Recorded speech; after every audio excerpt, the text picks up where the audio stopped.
Morning everyone. Good morning everyone my dear students. देखिए बच्चों, आज हम पढ़ेंगे हिंदी व्याकरण। आपने अपनी पिछली वीडियो में हिंदी लिटरेचर पढ़ा था, ठीक है। और इसके जो पार्ट पढ़े थे आपने, पहला पार्ट पढ़ा, दूसरा पार्ट पढ़ा। आज हम पढ़ेंगे पार्ट 3, हिंदी व्याकरण पार्ट 3, ठीक है। तो आपका लेसन है 3 और पार्ट का नाम क्या है? शब्द और वाक्य। क्या है? शब्द और वाक्य। मतलब शब्द किन्हें कहते हैं और वाक्य किसे कहते हैं, ठीक है। तो हम चलिए स्टार्ट करते हैं। यहाँ पर स्टार्ट करने से पहले हम आपको एक बात और बताना चाहेंगे कि जो भी हम पढ़ाएं आपको, वह आपको अपनी कॉपी में लिखना भी है, ठीक है। तो जहाँ जहाँ हम आपको टिक लगा कर बताएंगे कि परिभाषा है, तो आप उसको अपनी कॉपी में उस परिभाषा को लिखेंगे भी, ओके, ठीक है। तो चलिए स्टार्ट करते हैं। दो या दो से अधिक, दो या दो से अधिक वर्णों के मेल से। वर्ण मतलब अक्षर। वर्ण क्या होते हैं? अक्षर। जैसे छोटा बड़ा से लेकर के ज्ञानी तक, ये सभी क्या होते हैं? वर्ण होते हैं। तो आगे इसी प्रकार वर्णों के मेल से बने सार्थक समूह को शब्द कहते हैं। सार्थक मतलब जिसका कोई अर्थ निकलता हो। सार्थक अर्थ क्या है? जिन शब्दों का कोई अर्थ निकलता हो उन्हें क्या कहते हैं? सार्थक शब्द कहते हैं, ठीक। तो समूह मतलब एक साथ लिखा जाए जोड़ करके, तो उसे समूह, उसको समूह कह दिया गया। तो और उसका कोई अर्थ भी निकलता हो तो उसको क्या कह दिया गया? शब्द। तो पूरा लाइन का अर्थ क्या हुआ? दो या दो से अधिक वर्णों के मेल से बने सार्थक समूह को शब्द कहते हैं, ओके। तो नीचे देखते हैं बच्चों, जैसे वर्ण है तो वर्ण क्या है? जैसे पा, डा के नीचे बिंदी भी लगी हुई है, ठीक है। तो ये क्या है? वर्ण है। और जब इन वर्णों को जोड़ करके मतलब मेल करके लिख दिया गया यहाँ पर, तो एक सार्थक शब्द बन गया। जैसे ये सार्थक लिखा ना, तो एक सार्थक शब्द। सार्थक मतलब जिसका कोई अर्थ निकले। पेड़, पेड़ का अर्थ निकल रहा है ना, कि वृक्ष, ठीक है। तरु, ये सभी क्या हैं? पेड़ होते हैं। तो इसी प्रकार ये सार्थक शब्द है। तो इसको जोड़ करके पढ़ लिया। आगे पढ़ते हैं। जा, छोटा आ, गा, फिर आ, तो क्या हो गया मिला करके? जग, ठीक। क्या हो जाएगा? जग हो जाएगा। इसी प्रकार आगे लिखा हुआ है। फा, बड़ा ऊ, छोटा ला, फिर आ, मिला करके क्या हो गया? फूल हो गया। क्या हो गया? फूल, ठीक। तो इस प्रकार ये क्या बन गए? सार्थक शब्द बन गए। मतलब शब्द बन गए। क्या बन गए? शब्द, जिनका कोई अर्थ निकल रहा है। पेड़, जग, फूल, ठीक। तो नीचे पढ़ते हैं बच्चों। उपरोक्त वर्णों के मेल का कोई ना कोई अर्थ है। मतलब जो उपरोक्त का अर्थ यहाँ पर जो लिखे हुए हैं, ये शब्द लिखे हुए हैं, इनका कोई ना कोई अर्थ निकल रहा है उन्हें, तो वे क्या हो गए? अतः ये शब्द हैं। मतलब ये सभी क्या हैं? शब्द हैं ये। इसी प्रकार आगे देखेंगे, लिखा हुआ है शब्दों का वर्गीकरण। वर्गीकरण मतलब एक प्रकार से उनके पार्ट, भाग, कि शब्द कितने प्रकार के होते हैं। तो शब्द कितने प्रकार के होते हैं नीचे देखेंगे। पहला है अर्थ की दृष्टि से। अर्थ मतलब जिनका कोई अर्थ निकलता हो। तो अर्थ की दृष्टि से शब्द दो प्रकार के होते हैं। अर्थ की दृष्टि से शब्द दो प्रकार के होते हैं। पहला कौन सा है? का नंबर सार्थक शब्द। दूसरा क्या है? निरर्थक शब्द। पहला क्या है? सार्थक शब्द, दूसरा है निरर्थक शब्द। तो पहली लाइन पढ़ेंगे हम। सार्थक का अर्थ है मीनिंगफुल, मतलब जिनका कोई अर्थ निकल रहा हो। और निरर्थक का अर्थ मीनिंग लेस। क्या है? Meaning less word. Meaning word, meaningful words और मीनिंगलेस वर्ड्स, मतलब सार्थक शब्द और निरर्थक शब्द। तो पहली लाइन पढ़ते हैं कि सार्थक शब्द किन्हें कहते हैं। देखिएगा, जिस शब्द का कोई अर्थ होता है, जिस शब्द का कोई अर्थ होता है उसे क्या कहते हैं? सार्थक शब्द कहते हैं। उसे सार्थक शब्द कहते हैं। अब जैसे का अर्थ है एग्जाम्पल। जैसे का अर्थ क्या है? एग्जाम्पल। कि एग्जाम्पल बताया जा रहा है, उदाहरण, ठीक है, कि शब्द क्या होते हैं। जैसे फल, गरम, बरगद, थर्मस आदि। आदि का मतलब और भी बहुत से शब्द जो हम अपनी भाषा में प्रयोग करते हैं, बहुत से, रोटी, ठीक है। तो इस प्रकार कई शब्द होते हैं। मम्मी, पापा, ये भी तो शब्द हैं। जो भी हमारे मुख से निकलता है वही सभी शब्द होते हैं, बट लेकिन उसमें अंतर ये होता है कि जिनका अर्थ निकलता है वो सार्थक शब्द कहलाए जाते हैं, और जिनका अर्थ नहीं निकलता वह निरर्थक शब्द कहलाते हैं। तो देखेंगे अभी कि निरर्थक शब्द किन्हें कहते हैं। ये तो सभी क्या थे? आपके सार्थक शब्द थे। क्या थे? सार्थक शब्द। आगे की वर्ड है, आगे लाइन में हेडिंग में क्या है बच्चों? निरर्थक शब्द। निरर्थक का अर्थ क्या होता है? जिन शब्दों का कोई अर्थ नहीं होता। जिन शब्दों का कोई अर्थ नहीं होता, परंतु मतलब लेकिन, बट इंग्लिश में कहा जाए तो, परंतु बातचीत, जैसे हम आपस में बातचीत करते हैं ना, टॉकिंग, तो उसको क्या कह दिया गया? बातचीत में उन्हें अन्य शब्दों के साथ प्रयोग में लाते हैं। जिन शब्दों का कोई अर्थ नहीं होता, परंतु बातचीत में उन्हें अन्य शब्दों के साथ प्रयोग में लाते हैं, उन्हें निरर्थक शब्द कहते हैं। उन्हें निरर्थक शब्द कहते हैं। जैसे का अर्थ एग्जाम्पल, उदाहरण। ओके, क्या है? उदाहरण दे रहे हैं हम आपको एग्जाम्पल में, लाइक दिस, चाय, तो उसके साथ निरर्थक शब्द क्या जोड़ दिया गया? वाई। उसके साथ में निरर्थक शब्द क्या जोड़ा गया? वाई। चाय, वाई। रोटी, वोटी। पानी, वानी। ठीक है, तो ये सब क्या है? इनके साथ में एक एक्स्ट्रा से शब्द जुड़ा हुआ है जो हम लोग बोलने में कभी कभी प्रयोग करते हैं। तो एक तरफ दिया हुआ है यहाँ पर शब्द युग्म, मतलब शब्दों के जोड़े। शब्द युग्म का अर्थ क्या है? शब्दों के जोड़े जो दिए गए हैं, जो साथ में बोले जाते हैं अधिक मात्रा में। और जैसे यहाँ दिया हुआ है सार्थक शब्द, तो मतलब उसी का जो सार्थक शब्द है उसको हमने यहाँ छांट कर लिख दिया गया, और जो निरर्थक शब्द है उसको यहाँ हमने छांट करके यहाँ लिख दिया। ठीक, तो जैसे चाय, तो चाय क्या है? सार्थक शब्द है, तो यहाँ लिख दिया गया है उसको। ओके, चाय क्या है? निरर्थक शब्द कि सार्थक शब्द? सार्थक शब्द, तो इसलिए उसको यहाँ लिख दिया गया। ठीक, आगे देखेंगे रोटी, तो रोटी भी सार्थक शब्द है, इसलिए उसको यहाँ लिख दिया गया। और फिर पानी, तो पानी को हमने यहाँ लिख दिया। ओके, इसी प्रकार चाय के साथ में जुड़ा हुआ है वाई, तो निरर्थक में वाई शब्द यहाँ लिख दिया गया। और रोटी, वोटी, पानी, वानी, तो पानी और वानी, तो यहाँ पर सभी निरर्थक शब्दों को लिख दिया गया है।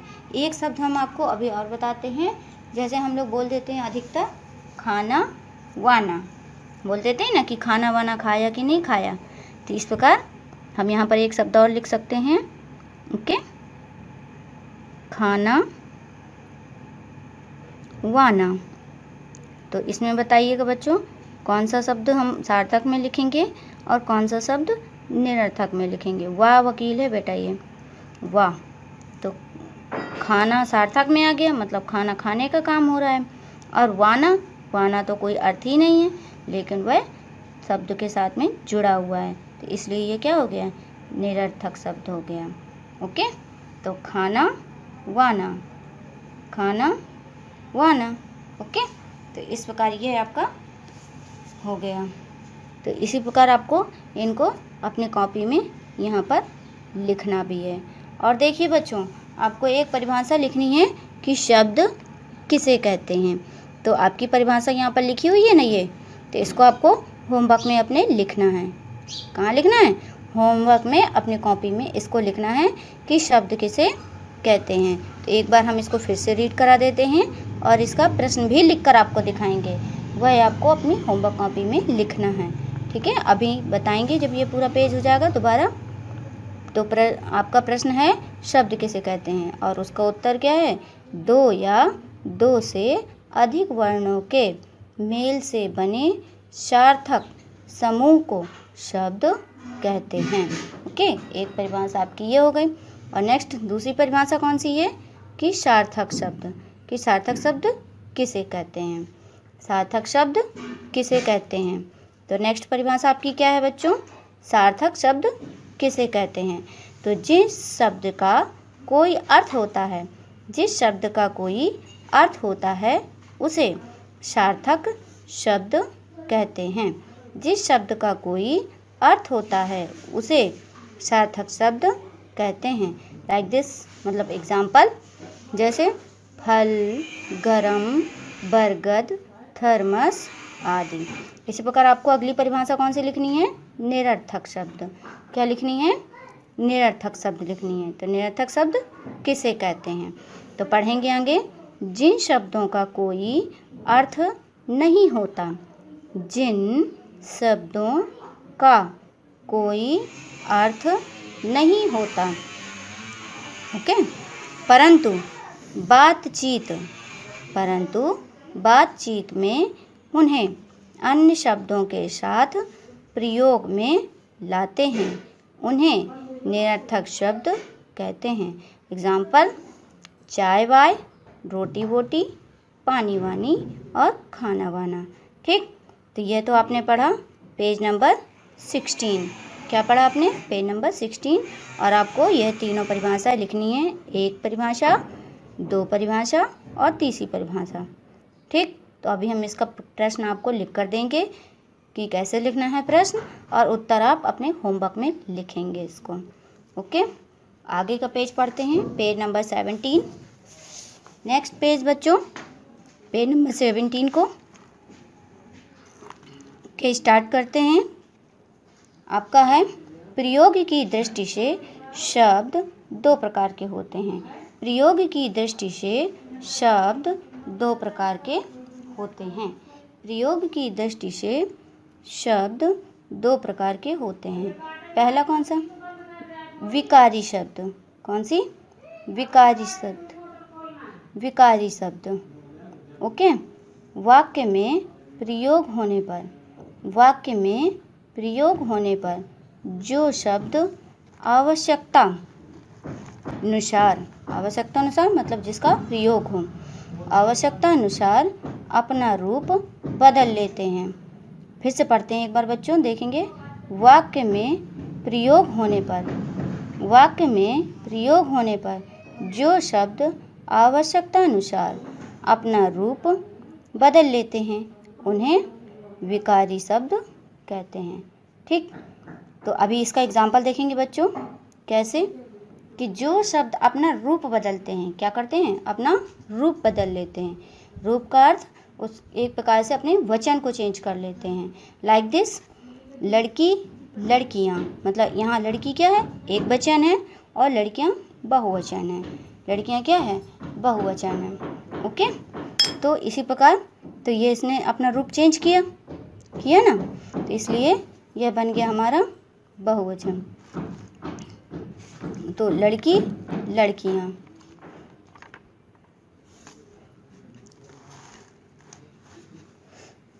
आगे देखते हैं, तो उन्हें क्या कहा गया है, विकारी शब्द कहा गया है। ठीक, एक बार फिर से ट्राई करते हैं और पढ़ते हैं। वाक्य में प्रयोग होने पर जो शब्द आवश्यकता अनुसार अपना रूप बदल लेते हैं, उन्हें विकारी शब्द कहते हैं। ओके बच्चों, नेक्स्ट स्टार्ट। तो हम कहाँ पर थे, वाक्य में प्रयोग होने पर जो शब्द आवश्यकता अनुसार अपना रूप बदल लेते हैं, उन्हें विकारी शब्द कहते हैं। क्या कहते हैं, विकारी शब्द कहते हैं। जहाँ जो शब्द आवश्यकता अनुसार अपना रूप, मतलब जहाँ पर जिस शब्द की आवश्यकता हो उसके अनुसार अपना रूप बदल लेते हैं। रूप का अर्थ है एक वचन, बहुवचन, द्विवचन, इस प्रकार से शब्दों का रूप जो है क्या होता है, चेंज हो जाता है। तो उन्हें क्या कहते हैं, विकारी शब्द। जैसे फॉर एग्जाम्पल लड़की हंस रही है, मतलब यहाँ पर लड़की क्या है, एक वचन का शब्द है, तो क्या कर रही है, हंस रही है। नेक्स्ट लाइन लड़कियाँ हंस रही हैं, तो लड़कियाँ क्या है, बहुवचन। लड़कियाँ शब्द क्या है, बहुवचन, तो लड़कियाँ हंस रही हैं। नेक्स्ट लाइन में देखेंगे बच्चों लड़कियों को हंसने दो। तो देखिए बच्चों तीनों शब्द में शब्द चेंज हुए ना, उनका रूप चेंज हो गया। ठीक इसी इनको ही कहा गया है विकारी शब्द। क्या कहा गया है, विकारी शब्द। नेक्स्ट आगे देखते हैं बच्चों, वह खाना खाएगा, मतलब एक पर्सन, कोई एक पर्सन है जो खाना खाएगा। आगे देखते हैं वे खाना खाएंगे, तो वे का अर्थ बहुवचन, मतलब प्लूरल वर्ड। तो अधिक बच्चे, मतलब एक नहीं हो सकता, दो से अधिक बच्चे, तो वे खाना खाएंगे। नीचे दिया हुआ है वह खाना खाएगी, मतलब एक लड़की खाना खाएगी।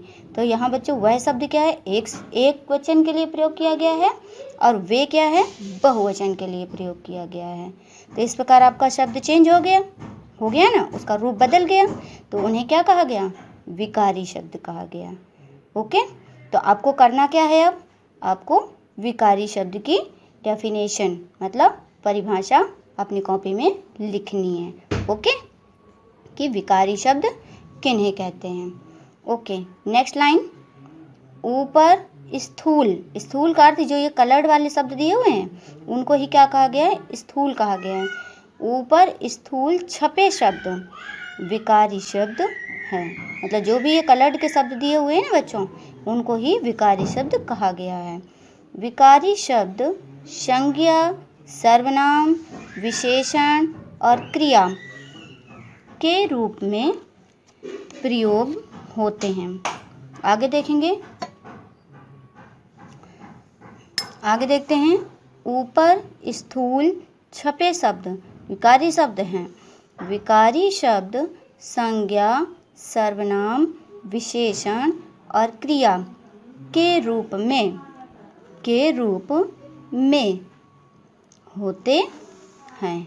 ठीक, तो कौन कौन से शब्द विकारी शब्द हो सकते हैं, यह भी जरा आप जानिए। कि देखिए कि लिखा हुआ है यहाँ पर संज्ञा शब्द, तो संज्ञा कौन कौन से होती हैं, जो सभी वस्तुएं होती हैं वह संज्ञा होती हैं, और जो हम लोग होते हैं, व्यक्ति जो होते हैं वह भी संज्ञा होती हैं।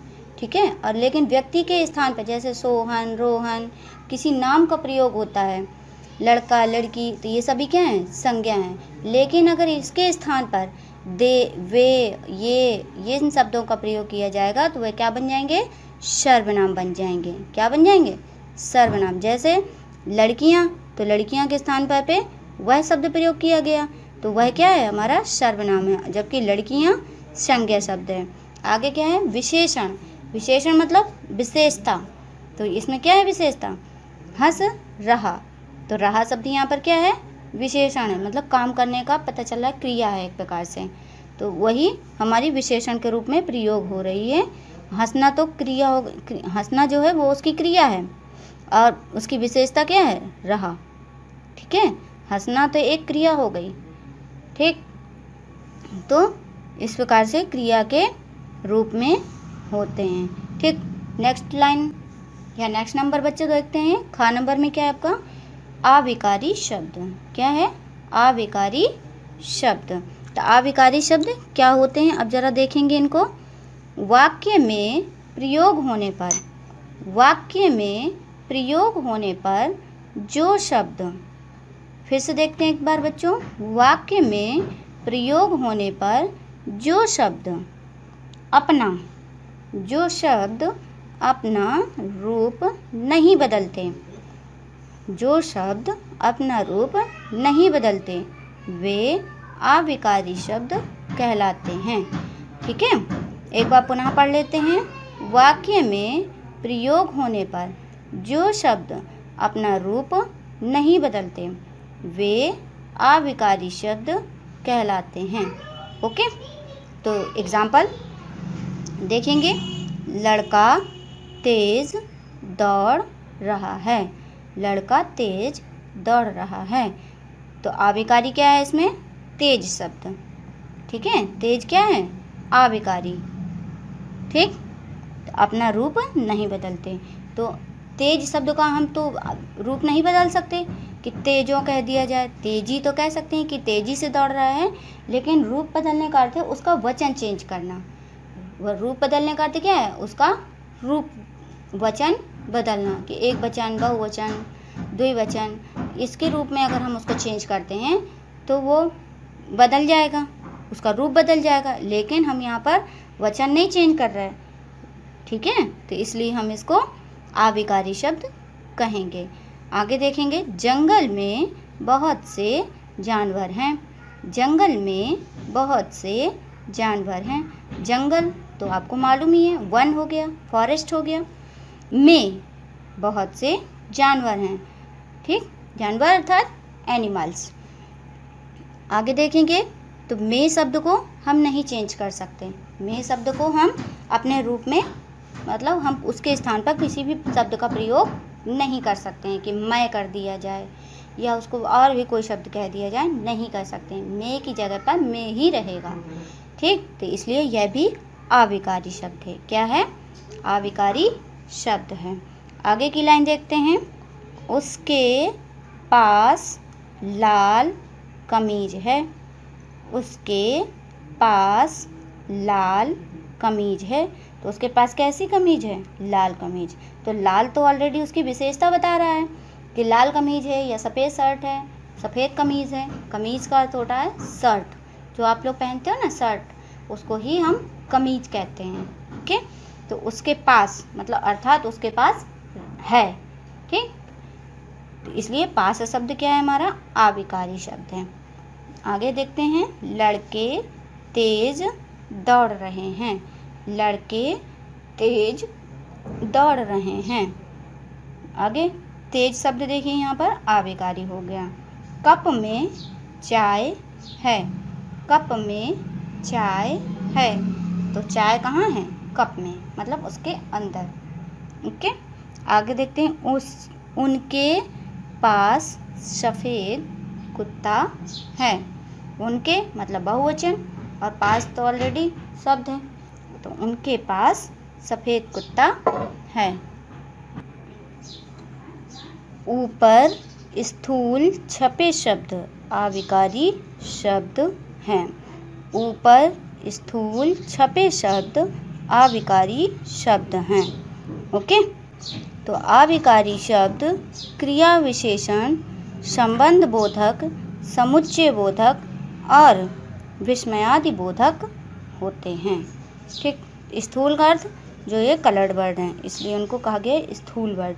ठीक है, और क्रिया विशेषण मतलब शब्द की विशेषता बताने वाले, मतलब क्रिया शब्द की विशेषता बताने वाले शब्द क्या होते हैं? क्रिया विशेषण होते हैं। ठीक, और संबंध बोधक मतलब किसी चीज़ का किसी से संबंध बताएं, जैसे में, और किस में? चाय में। तो चाय से में का संबंध है। तो चाय का संबंध किससे? में से, और यहाँ पर कप से, इसलिए में शब्द को संबंध बोधक शब्द कहा गया है। ओके, समुच्चय बोधक और विस्मयादि बोधक मतलब विस्मय प्रकट करना कि उसके पास ऐसी चीज़ है, हमारे पास ऐसी चीज़ है। ठीक, तो उससे विस्मय प्रतीत हो रहा है। ठीक, तो इन्हें क्या कहा गया है? आविकारी शब्द कहा गया है। क्या कहा गया है? आविकारी शब्द। तो अब आपको करना क्या है? इस आविकारी शब्द की डेफिनेशन मतलब परिभाषा आपको लिखनी है। तो एक बार हम फिर से रिपीट कर लेते हैं। ओके बच्चों, तो पहला क्या है आपका? विकारी शब्द। वाक्य में प्रयोग होने पर जो शब्द आवश्यकता अनुसार अपना रूप बदल लेते हैं उन्हें विकारी शब्द कहते हैं। एग्जाम्पल, लड़की हंस रही है। लड़कियां हंस रही हैं। लड़कियों को हंसने दो। इसी प्रकार आविकारी शब्द देखेंगे। क्या देखेंगे? अविकारी शब्द वाक्य में प्रयोग होने पर जो शब्द अपना रूप नहीं बदलते वे अविकारी शब्द कहलाते हैं। वे अविकारी शब्द कहलाते हैं। ओके, जैसे लड़का तेज दौड़ रहा है। लड़का तेज दौड़ रहा है। जंगल में बहुत से जानवर हैं। उसके पास लाल कमीज है। ओके, तो ये आपके अविकारी के एग्जाम्पल हो गए और विकारी के एग्जाम्पल हो गए। तो अभी हम आपको इसके क्वेश्चन लिख कर दिखाते हैं और उसको आपको अपने होमवर्क में करना है। देखिए बच्चों, आपको अपनी होमवर्क कॉपी में इस प्रकार होमवर्क डालना है और आज की डेट भी डालनी है। तो स्टार्ट करते हैं। डालेंगे इस प्रकार पाठ, जिस प्रकार हम लिख रहे हैं ना इसी प्रकार आपको भी अपनी कॉपी में लिखना है। पाठ 3 शब्द और वाक्य। शब्द और वाक्य।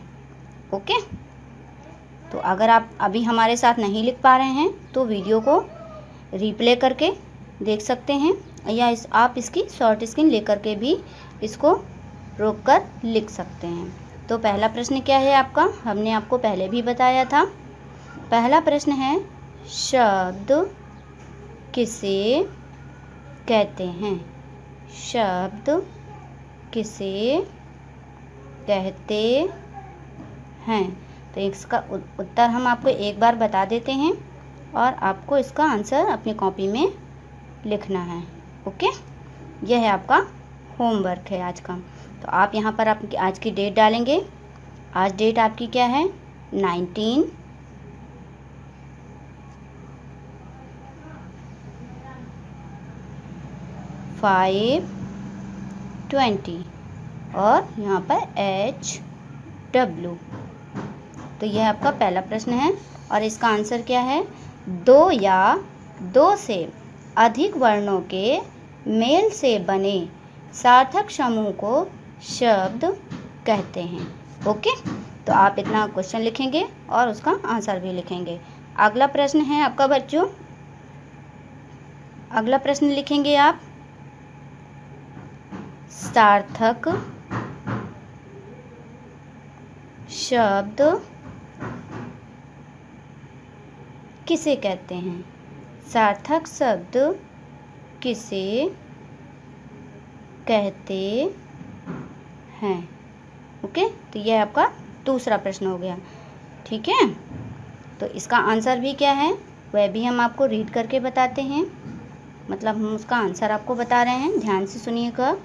जिस शब्द का कोई अर्थ होता है, जिस शब्द का कोई अर्थ होता है उसे सार्थक शब्द कहते हैं। उसे सार्थक शब्द कहते हैं। ओके, तो यह आपको अपनी होमवर्क कॉपी में लिखना है। और देखिए, जब आप इसको अपनी होमवर्क कॉपी में लिख लेंगे तो अपने ग्रुप टीचर को यह इस होमवर्क की आपको अपनी पिक ग्रुप टीचर के पास भेजनी है कि हमने ये होमवर्क कर लिया है। ओके, तो हम आपको होमवर्क इसी से चेक भी कर लेंगे कि आपने इसको किया है और सही किया है अथवा नहीं किया है। तो इसको आपको लिखने के बाद अपनी पिक ज़रूर ग्रुप टीचर के पास भेजनी है। ओके, तो अगला प्रश्न है निरर्थक शब्द किसे कहते हैं। निरर्थक शब्द किसे कहते हैं। ओके, निरर्थक शब्द किसे कहते हैं। तो यह था आज का आपका होमवर्क। ओके, ये तो इतने 3 प्रश्न आपको दिए हैं। अगले वीडियो में हम आपको फिर से प्रश्न देंगे। ठीक, तो आज के लिए इतना ही अभी। ओके।